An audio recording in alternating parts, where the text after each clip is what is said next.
Can't run, won't run. Okay, this is all about the opportunity that running gives outdoor trainers and bootcamp business owners, and the advantage that we have over PTs and studios or health clubs, because we've got this outdoor environment, a huge playground if you like, where we can go outside and train our clients in. So this presentation is all about helping you to understand why clients come to us and tell us that they can't run, or why they're reluctant to run or resist running.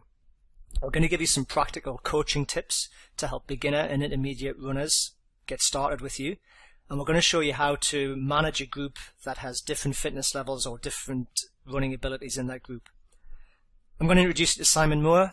He's a bootcamp owner and qualified running coach from Sydney, and he recently doubled his bootcamp business by using some techniques in running. So we're going to show you exactly how we did that, and hopefully give you some actions to take away that'll help you grow your group fitness business. When you think about it, running's actually the king of outdoor exercise. The reason I say that, and the reason it's my favorite exercise of all, is that we can train across all modalities with running. If you're familiar with the 5 pillars of general physical preparedness that I used to create the Kaizen outdoor fitness workouts, you'll see that there's 2 pillars of strength, endurance and power, and there's 3 pillars for conditioning, your aerobic energy system and 2 anaerobic energy systems. Now, depending on how you choose to use your running, you can hit all 5 pillars using the same exercise or the same modality. So starting on the left, we can develop endurance and our aerobic capacity by using long, slow distance runs done at low intensity, very monostructural and repetitive. This is going to help build endurance and muscular strength endurance and capacity through our aerobic energy system. If we then start breaking it down to time intervals, let's say 90 seconds to 2.5 minutes, and increase the intensity so it's moderate, we're then going to be moving into the lactate energy system, so it becomes a little more anaerobic, and we can use that to help build stamina. This is really important if you're doing things like mud runs or obstacle courses that have short bursts of little challenges in the middle of them, or a road run or a trail run where you might have hills or little climbs to deal with. And then moving towards the right hand side of the 5 pillars of general physical preparedness, we can train strength and power.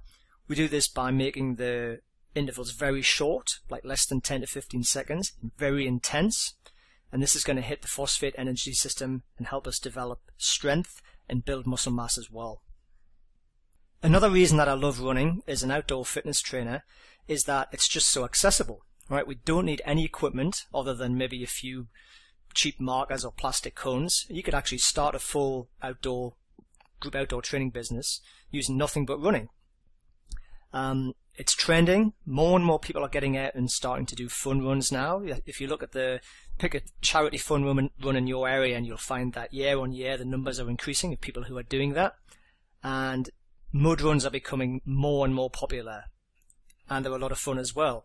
This helps us to build a community, and this has a really positive effect on retention and actually increases the attendance. So from a business point of view, running offers us all this, and it's a great modality for that too.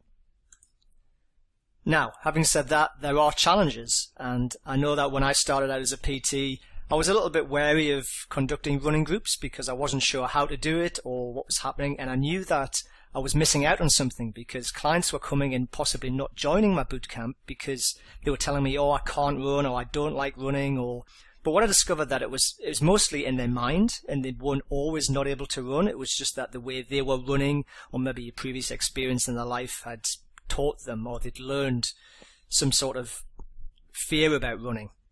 So there's this mental aspect concerned with running, which is possibly costing you clients. So we're going to talk about how we're going to overcome that. The next aspect was I didn't feel like I was qualified to teach running. You know, you hear pro running coaches talk about gait and stride length and all these technical postural things that we can do. So as PTs, do we really need to be that technical if we've got new clients who really just bearing in mind who our client demographics are? So we're going to talk about that, and I'm going to introduce you to Simon, who's going to share with us the top 2 coaching tips that are going to be the most useful for your typical bootcamp client.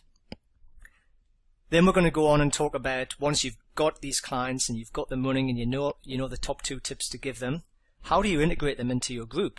Because you've got older clients who have been training with you a while, who are really competent runners and can maybe go the whole session.